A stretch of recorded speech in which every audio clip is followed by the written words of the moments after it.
안녕하세요. Riding on the Korean wave. Welcome to Wednesday's edition of The Culture Wave. I'm Kwon So-hwa in Seoul.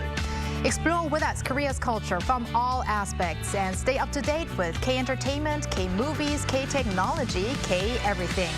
And before you know, you'll be booking your flight to Korea. Now today we're joined by our co-host Walter Lee in the studio. Hello, Walter. Hello, Soa, and happy Wednesday, everyone. I'm Walter Lee, back here to co-host and fill you in on the latest K-entertainment issues. Now, we did have a day off, so I hope everyone didn't miss us too much yesterday. All right, the Culture Wave is back after the presidential election here in South Korea. So beginning today, Wednesday, June 4th, 2025, President Lee Jae-myung's 5-year term officially kicked off. Yes, and I hope, among other things as well, that he does really help out the content and cultural sector, because obviously that will make the show much more interesting. Yes, well, that was actually one of his commitments he made. Now, why don't we start with your commitment to K-Enter News, Walter? Yes. And the first story for K-Enter today is about 17. Yes, I am talking about 17 a lot these days, and that's because the boy group have set the highest first week sales record in K-pop this year with the 5th full album. We talked about it recently, called Happy Birthday, B-U-R-S-T Day. According to the album sales tracking site Hantos Chart, 17's Happy Birthday sold roughly around 2.52 million copies in its first week of release from May 26th to June 1st. That was topping the weekly album chart. Now, this marks the highest first week sales among all K-pop albums released this year. Now, on the day of their return, they became the first K-pop act this year to achieve a double million seller, adding another significant milestone to their already massive amount of records they have.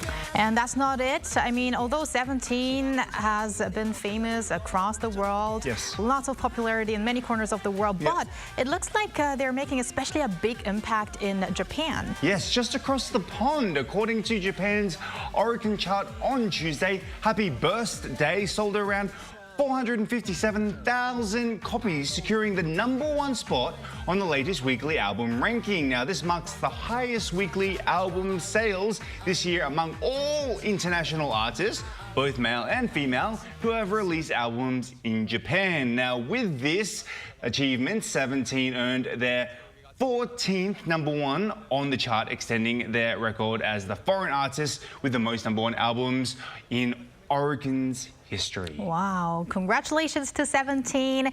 And now we're going to move on to a movie news. There's going to be a movie that's going to be released soon this month. Yes, I did actually talk about this teaser a little while ago, but a press screening and media conference for the musical romance film Midnight Sun was held in Seoul on Monday. Now, Midnight Sun tells the story of Miss Seoul, played by Chung Ji-so, and Min Jun, played by Cha Hyuk-yeon, who can only go on dates at night. As they fall in love through music, they are challenging themselves to pursue their dreams together. Now, actually, the film is a remake of a Japanese movie of the same name, originally released in 2006. Now, most notably, Norihiro Koizumi, the director of the original Japanese version of the film, actually strongly recommended the remake, saying that I'm already looking forward to seeing how this story will be reinterpreted across borders through the 20 years that have passed as well. Now, the film has already been released in Japan since May 19th and has received early praise. The demand for this film globally has been already spreading as well. Now, according to distributor Buy4M Studio on Wednesday, Midnight Sun has been pre-sold in 83 countries, including 8 Asian countries, as well as the US, Canada, Germany, and many more. Now, as for Korea's release, Midnight Sun is scheduled on June 11th, which is just over a week away. Well, looking forward to that. It sounds like a very lovely romantic film. Well, thank you very much for those updates, Walter, and stick around. Will do. And now we're going to move on to Ari, our AI anchor, for more interesting culture-related news. Ari, take it away. Hello and welcome to your AI guide to the latest cultural updates from Korea. Here's our top story. The cultural community called on newly elected President Lee Jae-myung to boost support for the nation's cultural sector and help reinforce the global influence of K-content. Representatives from various artistic fields emphasized the need to expand the cultural budget and invest more in foundational and fine arts. They asked for support with minimal interference, urging the government to ease existing regulations. More specifically, Writers' Association stressed the importance of ensuring autonomy in literature, while music industry leaders called for the establishment of a dedicated arena for K-pop performances. The film industry highlighted the urgent need to restore the Korean film ecosystem through expanded film development funding. The 21st Busan International Dance Festival kicked off today, launching a 5-day celebration of global dance artistry. This year's festival features over 50 performances from 9 countries, including Korea, France, Singapore, and Argentina. The festival opens with Carmina Burana, a full-length special performance by the internationally acclaimed Szeged Contemporary Dance Company from Hungary. The Korea-France collaborative original production No Matter is set to premiere at a special outdoor stage on Hyundai Beach. Throughout the event, the beach stage will showcase a dynamic mix of street dance, contemporary dance, and classical ballet, engaging audiences. The Korean original musical Maybe Happy Ending, which recently opened on Broadway, continued its winning streak by clinching 6 awards at this year's annual Drama Desk Awards. At the award ceremony held in New York, the musical won major honors including Outstanding Musical, Outstanding Direction of a Musical, and Outstanding Music. The Drama Desk Awards is one of America's prestigious annual honors recognizing excellence in New York theater. Maybe Happy Ending has also earned 10 nominations for the upcoming Tony Awards, adding to its long list of accolades. That's all from me. Stay tuned to the Culture Wave.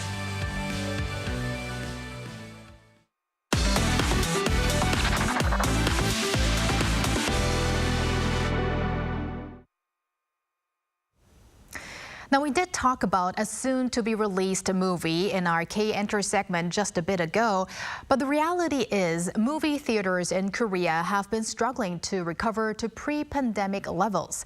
Various efforts are being made to attract moviegoers, like providing on-site experiences for the highly loyal fanatics and even mergers between theater companies in a desperate bid to survive. Our Ian Jin tells us more. A section of this movie theater has been transformed, a space where there's an added experience for fans of the popular Japanese manga Kaiju No. 8. It's the first time that such an experience has been set up in Korea, and just in time for the release of its film adaptation. That's right. It was really cool to see each character in such detail, just like in the manga. It was a meaningful experience. It reminded me of the protagonist's difficult journey in the story. As such, movie theaters have been focusing on offering extensions of entertainment that can only be experienced in person. Lately, there have been pop-up exhibitions and merchandise shops for films with strong fan bases. Certain theaters also offer their exclusively branded collaboration merchandise, as well as specialized screening rooms that fully utilize their large screens to stand out from their competition. The struggles of movie theaters suggest that going to the movies after a meal, which was once a cultural habit, is no longer routine.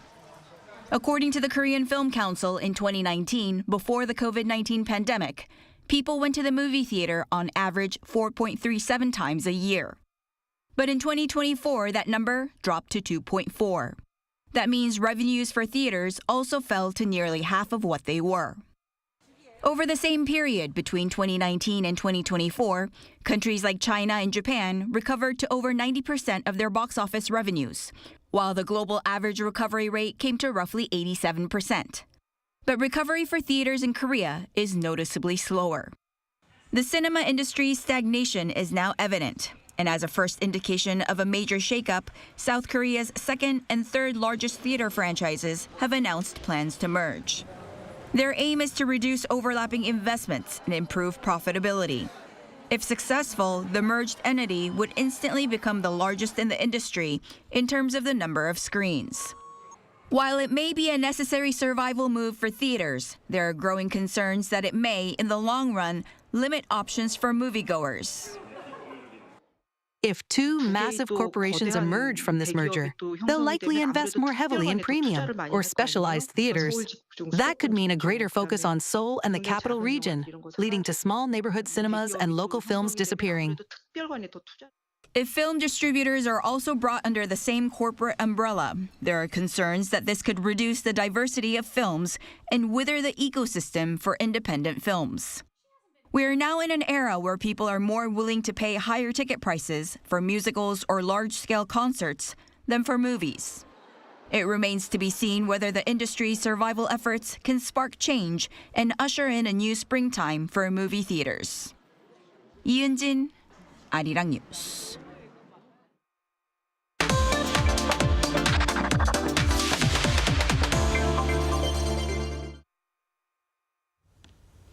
K-pop and K-dramas have gained significant popularity in the Middle East.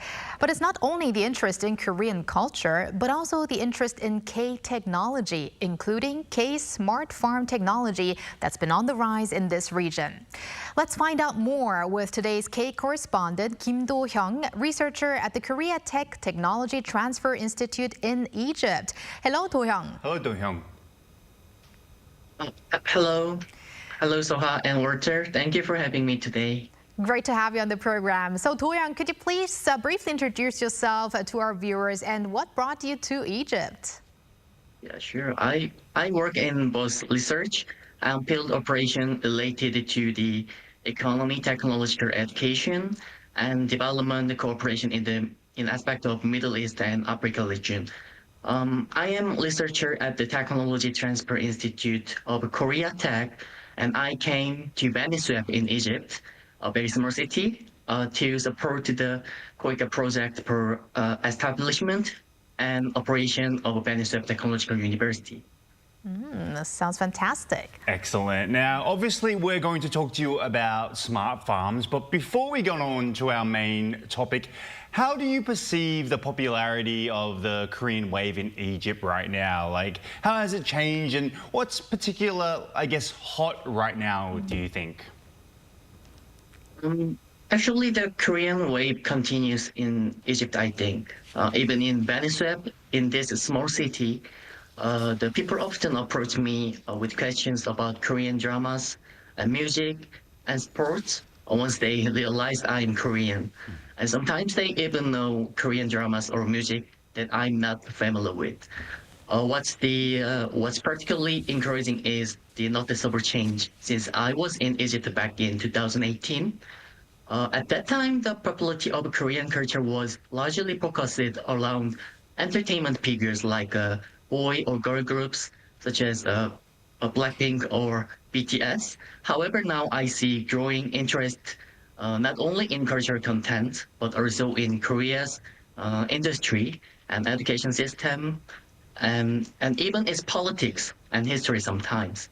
I believe this indicates that the Korean wave is no longer just a trend, but is becoming more deeply rooted and expanding into broader area of the society.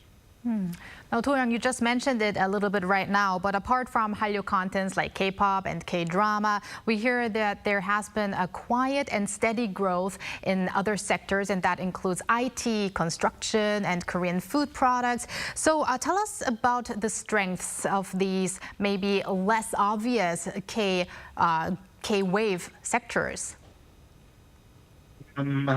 Obviously, one of Korea's key strengths in this area lies in its exceptional ability to integrate and systematize diversity industries, I think.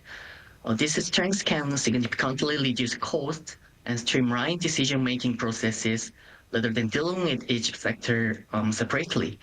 For example, we can see the integration of automated logistics centers and artificial intelligence-based consumer forecasting systems, and precision packaging and sanitary processing system operating together.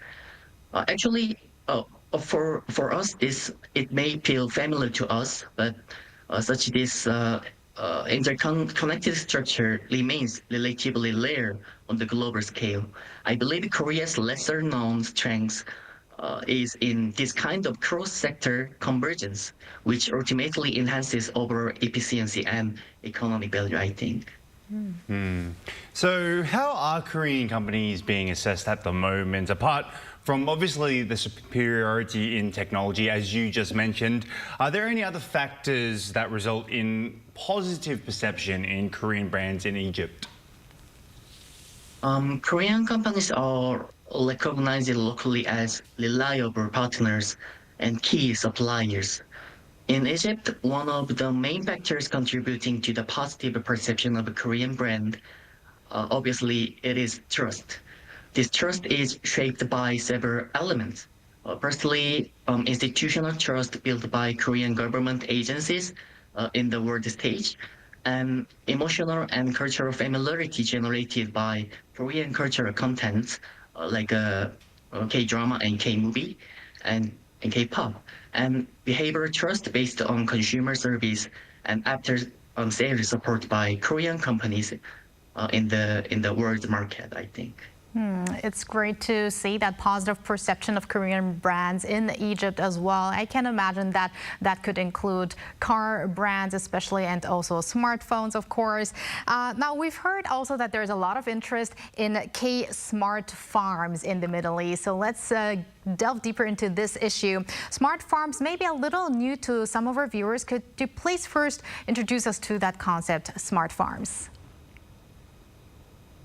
Smart farm is a science-based agricultural approach that uses information and communication technology to remotely and automatically monitor and manage product growing environment without the limitations of time or location. It not only increases agriculture output but also improves working conditions by reducing labor hours. And so by providing a proper growth environment, smart farm allows for accurate predictions of harvest timing, and yield, while significantly improving both the quality and quantity of crops. However, there is no single definition or fixed format for smart farm. Its design and structure can diverge greatly depending on the user's needs, such as which agriculture area is being targeted, what hardware and software are used or equipped, and the scale of the operation, and so on. Yes, I've been hearing a lot about smart farms being used in Europe, but I'm very curious about Egypt, obviously, and how is K-smart farms technology being utilized locally right now, and are there any products being actually grown and used or sold at the moment? Recently, actually, it is not case of Egypt, but in the Middle East countries, especially those in Gulf area, have shown strong interest in securing stable food supply changes. It leads to a growing focus on smart agriculture. So in this context, Korean smart farm solution companies are gaining significantly attention. So Gulf countries in especially are expressing huge interest in K-smart farms. These countries are actively pursuing MOUs for smart farms models that can satisfy their needs, such as some vertical farms and aquaponic systems. Notably, there are plans to use smart farms to cultivate and sell crop varieties that align with local taste and preference. I hope this kind of the smart farm will grow some vegetables and they can sell in the local market, I think. So then, talking more about the Middle Eastern region, then Do-young, are K-smart farms bringing maybe more attention to Korean food culture and lifestyle in general? And also, do you see the potential in any changes of food trends stemming from smart farms in the future? The spread of K-smart farms could help increase interest in Korean food culture and lifestyle. In particular, as K-cultural content continues to expand globally, especially in the Middle East region as well.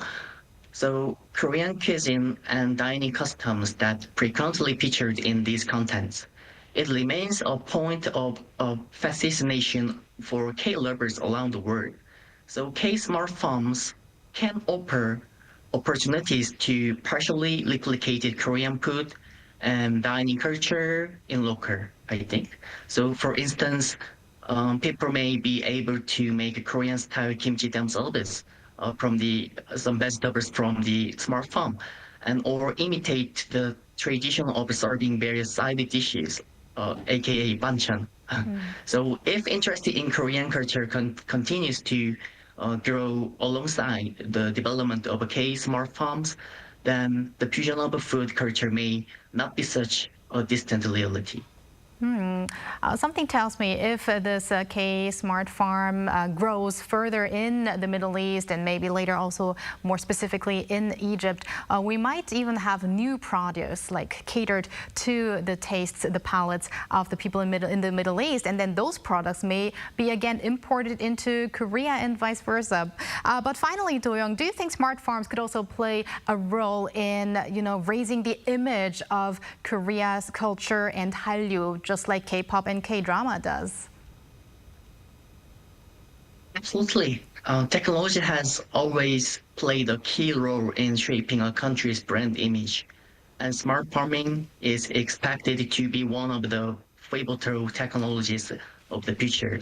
So in this regard, smart farms are likely to contribute significantly to enhancing Korea's national image. So especially now, when Korean cultural content is so popular, K-smart farms can act like a spark that makes even more people interested in Hallyu. All right, thank you very much, Do-young, for connecting with us today. That's all the time we have. Let's hope for Korea's technology to cater to many more regions in the Middle East and beyond, to boost agriculture and maybe even solve global food shortage issues or other issues connected to food. Well, thank you again and keep in touch. Thank you, Do-young. Yeah, thank you.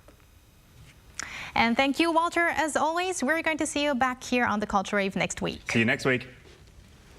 Thank you for spending the past half an hour with us on the Culture Wave, and please join us again tomorrow on Thursday at 2 p.m. Korea time, and maybe one day here in Korea.